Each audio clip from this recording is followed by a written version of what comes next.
хочу сказать, в первую очередь, строителям большое спасибо, которые построили этот замечательный храм знаний. Я хочу пожелать вам, ребята, действительно хорошо отдохнуть и с новыми силами, с новым желанием прийти 1 сентября в эту школу для того, чтобы получать знания, хорошие отметки, радовать своих родителей, учителей. Пожелать учителям, чтобы действительно в этой школе всегда царил дух образования, просвещения, радости. С первого дня пребывания в должности главы республики одной из самых важных стратегических задач, которые я для себя ставил, это было два направления. Это образование и здравоохранение.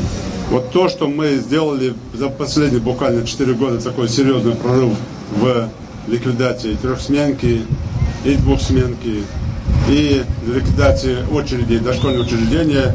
В этом главная заслуга Ольги Юрьевны Голодец.